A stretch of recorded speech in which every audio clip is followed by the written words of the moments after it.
Imana idutabarira ko twamenye gusenga, nta n'imwe idutabarira ko tutayivuyeho. Njyewe nayisezeyeho umwaka wose ntajya kwigisha muri sere, ndayibwira nti bye, ntabwo nzajya kubwira abantu ko ukomeye ugira neza kandi neza nayibuze. Ntabwo Imana idutabarira ko tuzi gusenga. Imana niyo kwizerwa. Haleluya. Hanyuma imaze inzara iwacu numva ndajomba. Tuzi yuko ashobora kwiyahura gutyo gusa cyangwa se kwirasa nta mpamvu ikomeye ihari. Ati ko byagenda kose Jarike afite impamvu ikomeye yatumye ibi ngibi abikora. Aricyo rero benshi bibashije ati se none kugeza kuri uyu munsi nimba yaranasize avuze ati telefone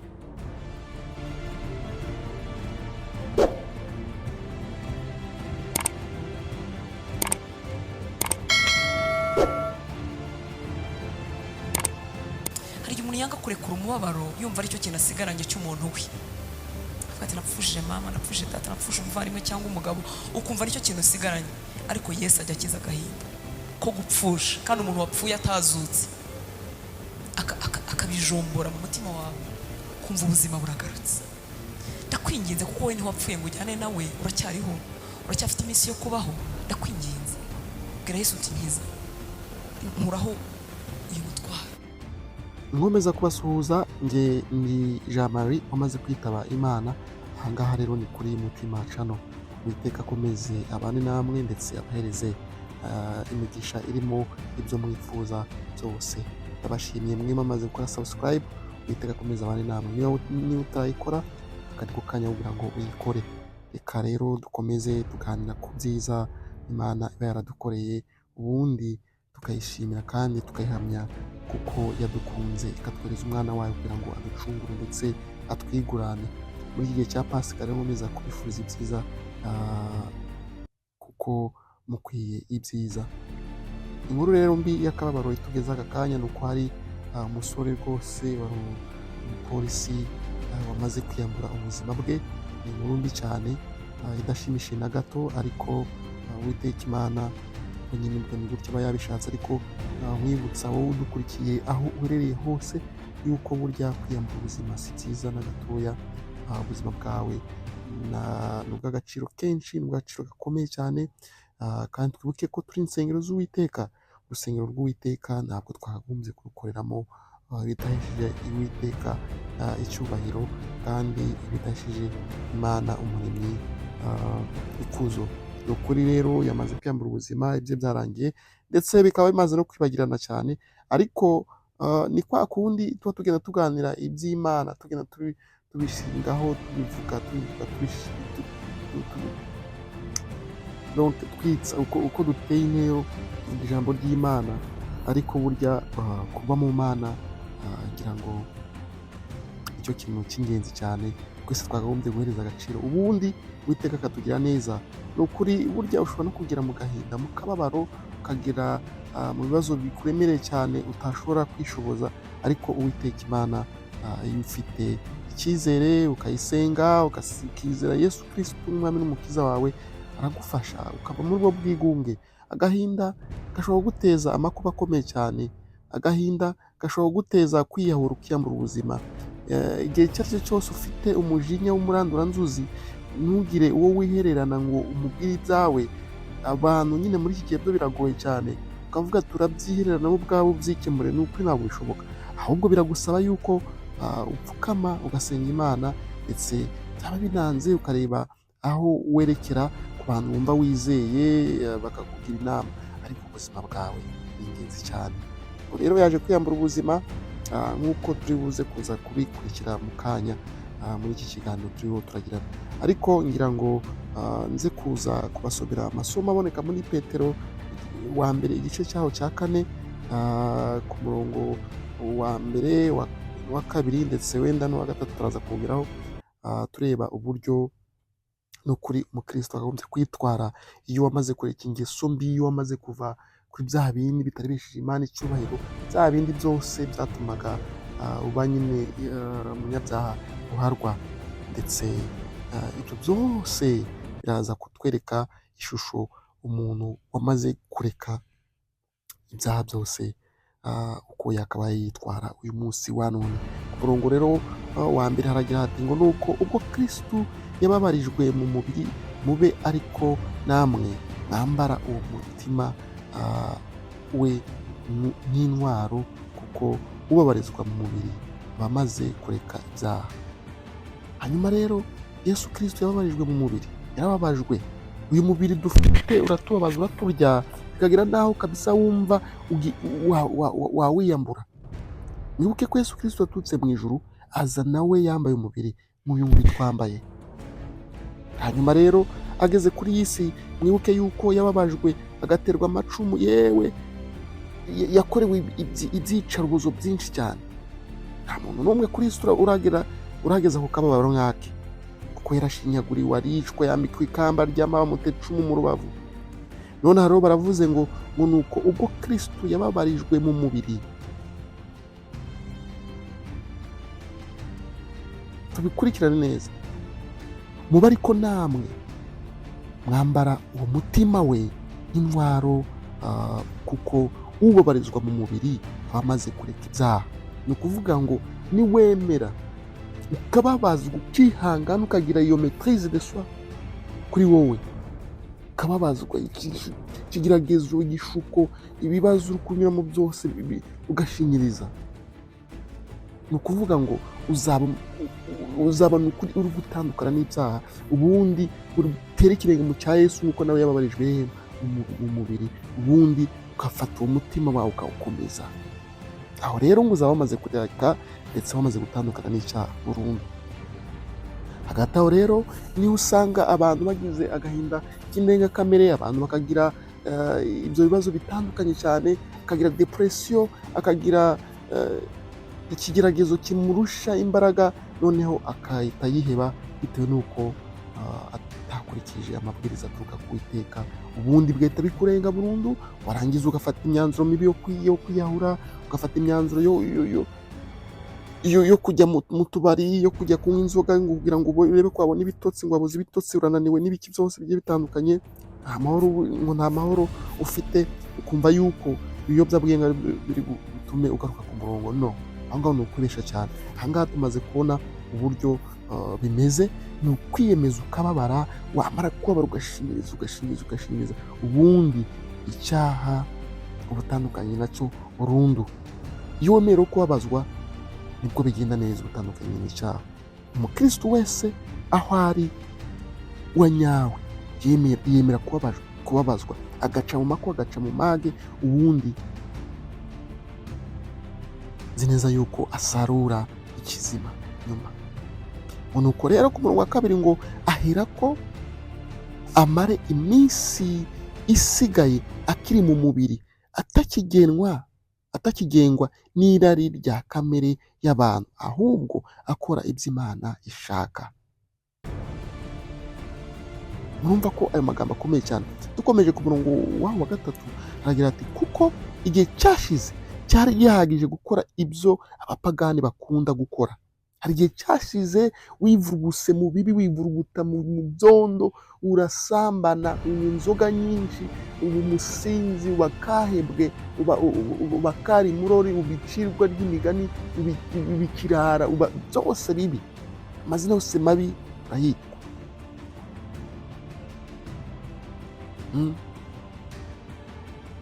Umunsi wa none rero Uwiteka aravuga ngo kuko igihe cyashize cyari gihagije kuri gukora buri kintu cyose warivuruguse, buri kintu cyose urivuruguta. None rero ubu tuvugana wakagombye kugenda na Kristo, none ukambara wa mubiri mwiza, wa mubiri uzira izo nzoga, uzira ibyo biyobyabwenge, ubundi ukaba watandukanye n'icyaha ubwo wamaze kugenda na Kristo, kuko nawe yarababajwe. Nwemera rero kwakira umukiza n'umwami, ukababazwa muri ubu buzima turimo, wakwakira ikigeragezo ukacyakira ugashinyiriza, ubundi niko kuba umukristo nyakuri. Akataho rero ni ukuvuga ngo igihe cyose tutizeye, ni ukuri nta gihe na kimwe tuzigira twumva ko twamaze gushyikira ubwiza bw'Uwiteka. Igihe tutizeye Imana ugomba kuyizera, si ugusenga cyane, si amasengesho, si ukwishwatagura, si uguca igikuba, si ukurara wirukanga, si ugukora iki. Bisaba kwizera, ukizera ko Imana Yesu Kristo yagukora ibitangaza ubundi bigakunda. Niba uhuye n'ikigerezo gikomeye cyane, yiyambaza Yesu Kristo umwizere. Ntabwo ari amasengesho menshi, si uko ababa basubijwe bakurusha gusenga, oya, ahubwo icyo cyizere. Si Imana ifite icyizere. Ejo bundi umusibe, ejo twarize hariya muri ya masomo ya Lazaro, aho Yesu yabwiye bashiki ba Lazaro ababwira ati ese ibyo murabyizeye? Icyo cyizere ni uko mushiki wa Lazaro mwibuke ko yavuze ngo ati nizeye ko azazuka ku muzuko wa kangahe, wa kabiri ku muzuko w'imbeho. Ariko urumva ko afite icyo cyizere. Mwibuke ko n'ababigishwa ba Yesu babwiye Yesu ati niba asinziriye ati ukaba umaze kutwerura ko yapfuye, natwe rero tugiye gusura dupfane nawe. Uko kwizera kuri ku rwego rwo hejuru cyane. Turakomeza ngo no kugira ingeso z'isoni nke. Ni ukuvuga ngo uba watandukanye no kugira ingeso z'isoni. Kugira byose wabyivugusemo, izo ngeso z'isoni nke wazihoragamo buri kintu cyose, n'izo kurarikira ndetse no kunywa inzoga nyinshi no kugira ibiganiro bibi no gusinda. Ibyo byose nibyo byakuranga. Warangwaga no kunywa inzoga nyinshi no gusinda, ukarangwa n'ubugugu, ukarangwa ingeso zitari nziza z'abantu badahesha Imana icyubahiro. Nanjye uyu mbabwira, ngenda kubabwira ibi ngibi, niyo mpamvu nafashe iya mbere yo kwitaba Imana. Nanjye byarandanze, nanyoye inzoga nyinshi, nabaye umusinzi, nabaye akahebwe. Ariko uyu munsi wa none narabiretse. None uyu munsi tuvugana ni umuntu wo kuvuga Uwiteka kandi ku maguru yanjye yombi. Bifuje rero ko namwe ni ukuri ntihazagira umuntu ibibazo birenga ngo narangiza afata ubuzima bwe abushyire mu kaga, bigira nawe uyambura ubuzima.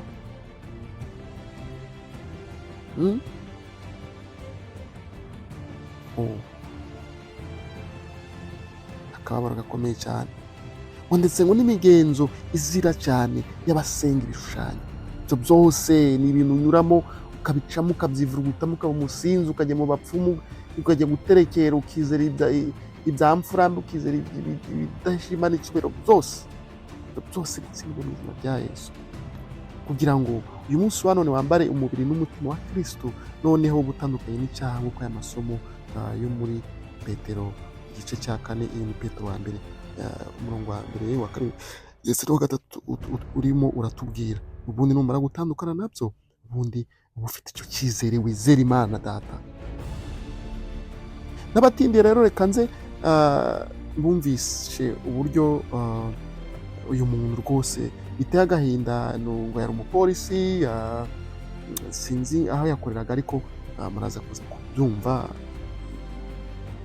Ni ibintu bibabaje.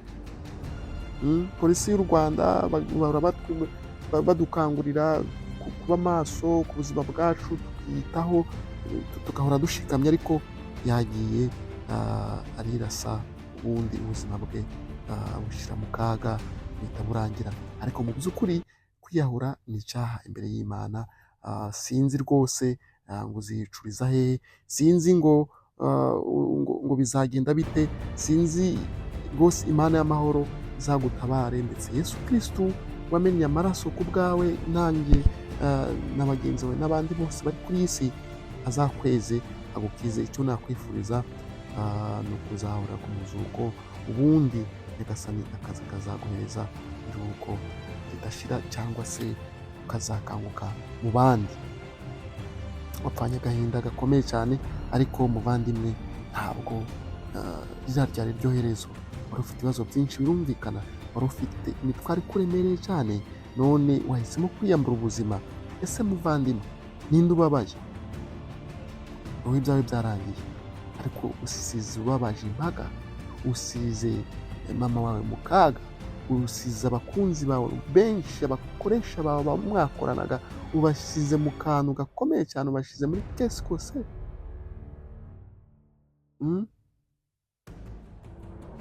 Urababaje cyane, ariko nta kundi nyine, watashe.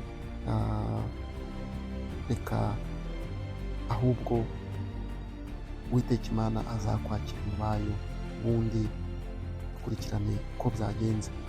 baraje badusobanurire ngo byagenze bite, uko inkuru yagenze, ubundi turongera tugaruke mu kanya. nta kintu na kimwe nifuza ko cyanyerekeza ati kuko sinzi ko nabasha kuvuga kuri uyu umupolisi w'inshuti yanjye wamaze kwitahira. yanditse aya magambo ngira ngo murayabona, atabo twiganye groupe scolaire Gisozi, Kavumu Training Center, Ecole Technique do Karuganda, Burera, Cyondo TVT, Nyagatare.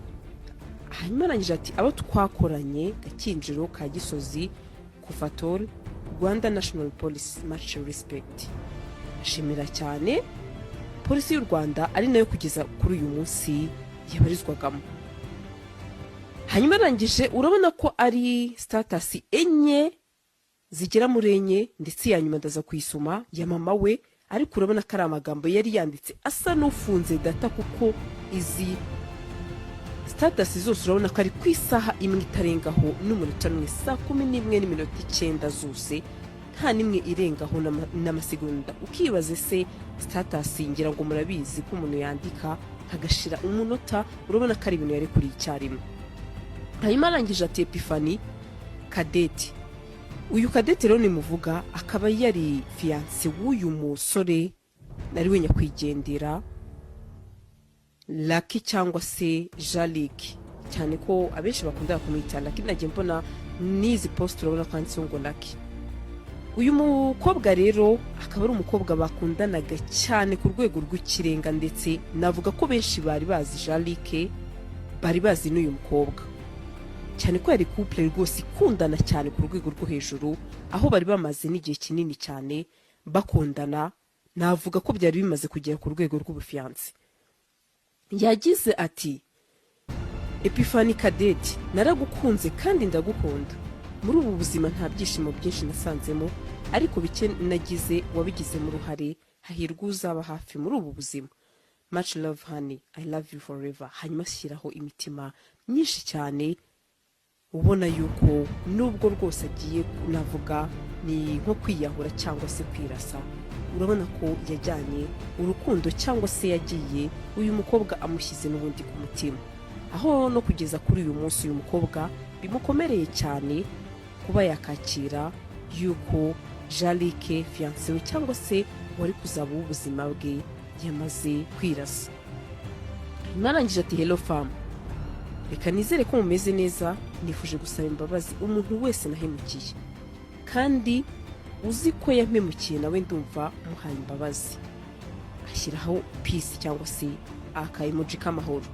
ati icyo nagira ngo mbabwire guys, ba hano ku isi ufite intego, kuko kutagira intego biganisha ku rupfu, kandi mwirinde guhemuka, by'umwihariko amafaranga ntagatume uhemuka ngo ushwane na mugenzi wawe. ariho benshi hano bibajije ati se uyu musore yaba yarashwanye n'umuntu se bapfa amafaranga, cyangwa se bapfa ikintu runaka kiganisha ku mafaranga, akaba yafata umwanzuro nk'uyu nguyu wo kwirasa? nibyo abantu bagiye bibaza, cyangwa se benshi ba hafi ye bibaza uko Jalike byamugendekeye, cyane ko benshi muri kuganira kukubwira bati ntago Jalike twari tuzi ko, cyangwa se uko twamubonaga, uko twabanye, uko twiganye, benshi bavuga ati yari umwana mwiza pe. ati ntago Jalike twari tuzi yuko ashobora kwiyahura gutyo gusa, cyangwa se kwirasa nta mpamvu ikomeye ihari. ati ko byagenda kose Jalike afite impamvu ikomeye yatumye ibi ngibi abikora. aricyo rero benshi bibashije ati se none kugeza kuri uyu munsi nimba yaranasize avuze ati telefone yanjye muzayihe runaka, ati ntimuzayihe mama, ntimuzayihe impanga yanjye, ati muzayimpera inshuti runaka, amuvuga mu mazina. ndetse aricyo kintu benshi bibajije ati se iyi telefone yabe irimo amabanga akomeye, cyangwa se hari ikimenyetso simusiga cyazaba kirimo cyatuma iyo nshuti ye izabasha kumenya ukuri, cyangwa se izabasha kumenya ati Jalike w'inshuti yanjye magara yazize iki? ubona yuko ari ibintu ndetse yabanje murumva ko rero ni ukuri uyu mupolisi, uyu mwana w'umuhungu rwose yapfuye azize isanganya. iryo sanganya ariko ntawamenya ngo nirebe uko nta muntu yabwiye ikibazo cye, we yafashe ubuzima bwe arabwirenza ashobora kuba yari afite ibibazo bigiye bitandukanye, ariko mu by'ukuri nagira ngo nkubwire wowe mukristo umuvandimwe uyu munsi wa none wowe ukurikira ibiganiro byacu, Yesu Kristo arahari kugira ngo aturuhure imitwaro. Yesu Kristo arahari ngo yumve ibibazo byacu. Ni ukuri niwiherera ugapfukama ku mavi yawe n'umutima wawe mu nzu iwawe, cyangwa se ukajya hariho hose, ukajya ku musozi, ukajya gusenga, ukajya mu nzu y'Imana, uzaharuhukira, bazakubwiriza ijambo ry'Imana, uzataha ibyari imibabaro, ibyari agahinda byose byahagaze. Ni ukuri reka Uwiteka akomeze abane namwe. Niba utari wakora subscribe waratinze, ikore nonaha kugira ngo tujye duhura tuganire, ndetse n'igihe dushize ibiganiro ujye uhita ubimenya ako kanya. Uwiteka akomeze abane namwe. Njyewe ni Jean Marie wamaze kwitaba Imana. Hari ubuhamya rero bugiye bukomeye cyane butandukanye twakiriye nonaha, ikiganiro gikomeye umupasiteri aherutse gutanga, aho Imana yamukuye naho imugejeje mu gakiza. Ni ukuri birababaje cyane kuba umuntu ashobora kwifata agaheranwa n'agahinda bikageraho ubuzima bwe abwitwara, ukiyahura for what? Abakiri bazima mwese ukuri mu ibi bintu bitubera isomo, bimbera isomo, bikubera isomo. Dukurikize inama, tujye twumva ubuhamya, twumva ubutumwa, ubundi turebe uburyo twasohoka mu bibazo. Yesu Kristo abifata bikure mu mitima yacu, ubundi abyoroshe, tubyibagirwe. Yego ntabwo byoroshe, biba bigoye cyane. Dufite umwanzi Satani kirimbuzi uhora dusunikira mu bibi, uhora atuma imitima yacu yinangira, uhora atuma imitwe yacu uhora itekereza ibintu bitari byiza, bityo ugasanga niba wahawe n'iyo depression, niba wahawe n'ako kababaro, ukumva byajwe kubwira ati ubundi wiyatse ubuzima bwawe byagenda bite, nibwo wagira amahoro, ukaba uriyahuye. No, uwo ni Satani, ni ijwi ribi, ni ijwi riturutse ikuzimu, riturutse kwa Sekibi. Nukuri mu magambo makeya, kwizera Uwiteka Imana nicyo cyonyine gishobora gutuma ushobora kubaho neza kandi ukabaho ubuzima butuje, ubuzima bushima Imana, ubuzima bwishimye.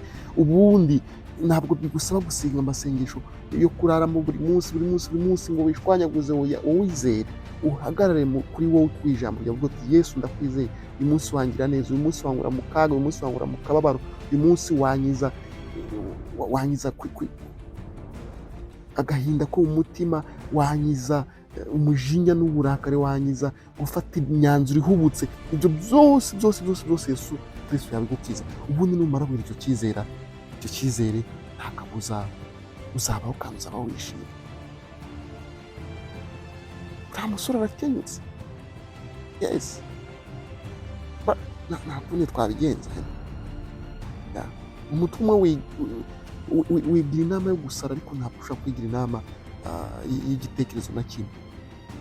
Ntabwo umutumwa wakwifasha gutekereza, ariko wigira inama yo gusara. Niyo mpamvu yigira inama agahita yiyambura ubuzima.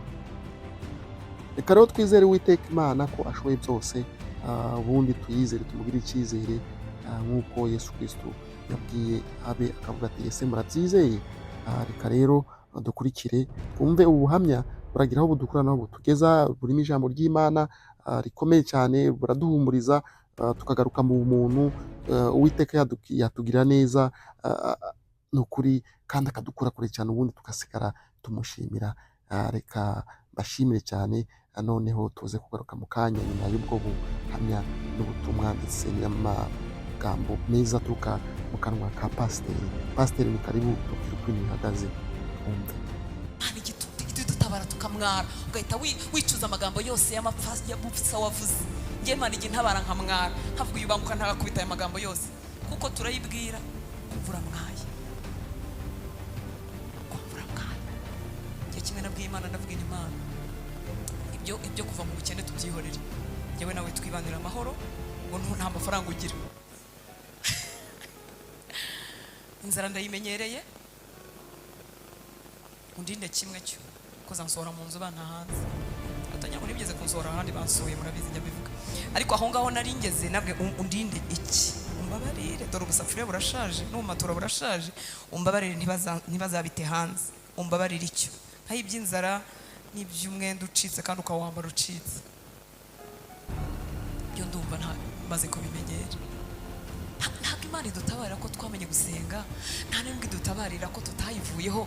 Njyewe nayisezeyeho umwaka wose ntajya kwigisha muri sere, ndayibwira nti bayi, ntabwo nzajya kubwira abantu ko ukomeye ugira neza kandi neza nayibuze. Ntabwo Imana idutabarira ko tuzi gusenga. Imana niyo kwizerwa. Haleluya. Hanyuma imaze inzara iwacu numva ndajomba, ndavuga mu magambo yose navuze. Imana niyo kwizerwa. Cyangwa ukaguma mu nzu yayo, cyangwa ukajya wemera ukarya ijambo ry'Imana n'igihe utabyumva, cyangwa ukajya wemera waba utajya gucogora ugashyiramo indirimbo nka ziriya, cyangwa ukajya wemera ukaguma aho ibyayo bivugirwa. Niho umuntu azukira, niho hari ubuzima, niho hagaburirwa umwuka wacu. Ahandi Satani arasa, ni ahangaha ni mu nzu y'Imana niho hazukira. Isi yuzuye ibiteye ubwoba, amakuru abivangira akabivanga ava mu ijuru. Tuyumvira mu ijambo ry'Imana. Imana niyo kwizerwa. Imana ikiza agahinda, Imana ikiza umubabaro, Imana irakiza, Imana irakiza. Nimurebe mwebwe ababuze abanyu mukaba muri mu kiriyo cy'iteka, ntabwo ariko byagera. Hari igihe umuntu yanga kurekura umubabaro yumva aricyo kintu asigaranye cy'umuntu we. Avuga ati napfushije mama, napfushije data, napfushije umuvandimwe cyangwa umugabo, ukumva aricyo kintu usigaranye. Ariko Yesu ajya akiza agahinda ko gupfusha, kandi umuntu wapfuye atazutse akabijombora mu mutima wawe, kumva ubuzima buragarutse. Ndakwinginze kuko wowe ntiwapfuye ngo ujyane nawe, uracyariho, uracyafite iminsi yo kubaho. Ndakwinginze bwira Yesu uti nkiza, nkuraho uyu mutwaro. Igihe twapfusha musaza wacu nari nzi ko ntazongera guseka, urabizi ko nkunda guseka, ariko numvaga igitwenge kigiye bya burundu. Bukeye Yesu arakigarura. Haleluya. Of course umisinga umuntu wawe mwa muri mu birori cyangwa he ntumubone, ariko Yesu abasha kujombora. Ushobora kuvuga tubone uko yari musaza wawe atari umugabo wawe. Harimo n'abapfakazi yajomboye umubabaro mu mitima yabo, harimo n'abana yakije umubabaro wo gupfusha ababyeyi, harimo n'ababyeyi yakije umubabaro wo gupfusha abana. Arabikora, arabikora. Kandi mu minsi ya mbere numvaga mbaye nk'umuntu usazemo gake. Najyaga ngenda mu muhanda ntwaye aho yakoreraga, nkenda kuhahagarara, ngafunga feri neza nenda kwinjira kandi atagihari. Yesu rero afite imbaraga. Nahuraga n'abantu bakorana, rimwe nahuye n'umusore muri gare kandi yaraciyeho amezi, ntabwo namenye ahantu amarira avuye, ariko yarakamye. Kandi si ibyo kwigirisha, nta gipindi naje kugutera, ndimo ndakubwira ko Yesu yagukiza umubabaro no ku kintu kitakigarutse.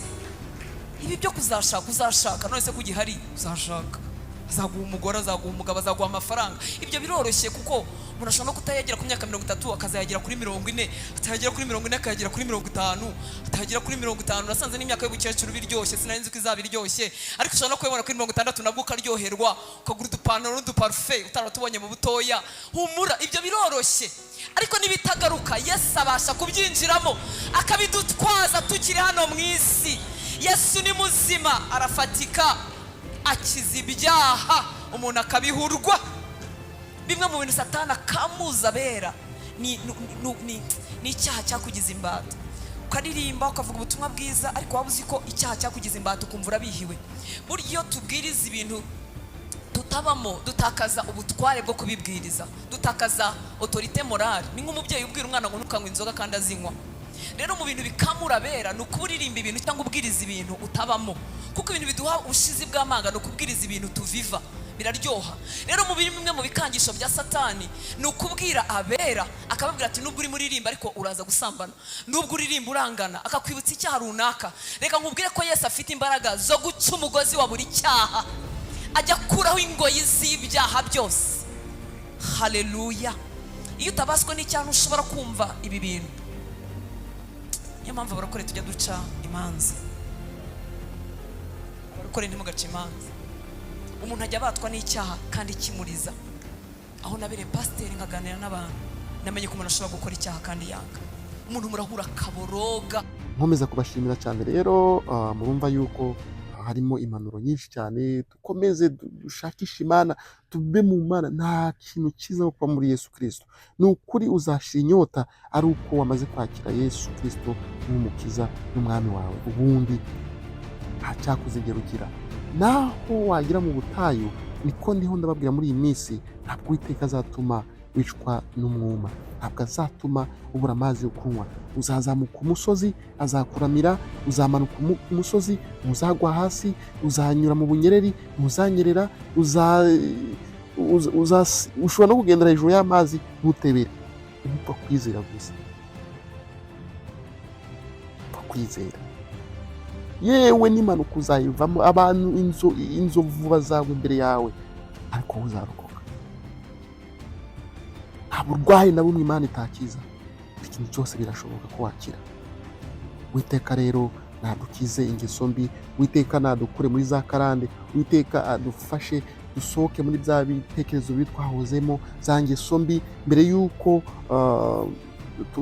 tuza mu gakiza, mbere y'uko twakira Yesu nk'umwami n'umukiza wacu, hari ingeso mbi twari turimo, nk'uko hano muri Petero habitubwiye ngo kuko igihe cyashize cyari gihagije gukora ibyo abapagani bakunda gukora, no kugira ingeso z'isoni nkeya, n'izo kurarikira no kunywa inzoga nyinshi, no kugira ibiganiro bibi no gusinda, ndetse n'imigenzo izira cyane y'abasenga ibishushanyo. Ibyo byose ni ibintu unyuramo igihe wakira umwami n'umukiza wawe. Yesu yababarijwe muri uyu mubiri, kandi kugira ngo ababare ni uko yihanganye. Nawe niwihangana ukababarizwa muri uyu mubiri, uzakira, uzamererwa neza. Humura, Uwiteka arahari kandi yiteguye kukugira neza igihe cyose wemeye kujyana nawe, kandi nubabazwa ukihangana ukababara, ndetse uzaba utandukanye burundu n'icyaha. Ndabashimiye.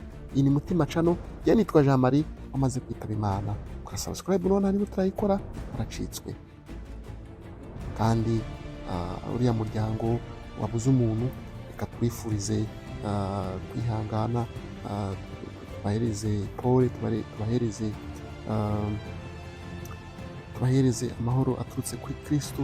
Abane namwe, mwere kwiheba, muhumure, yasinziriye, igihe kimwe azazuka. Kandi ako kababaro yabateye yabasigiye, ni ukuri akaba agiye, nta cyiza twavuga wenda basigiye, kuko iyo umuntu agiye kuri abagiye nabi, amuhumure, Uwiteka arabibakiza, muzabyibagirwa, ubundi mugire icyizere cyo kuzahora nawe, ntabwo yapfuye, yasinziriye.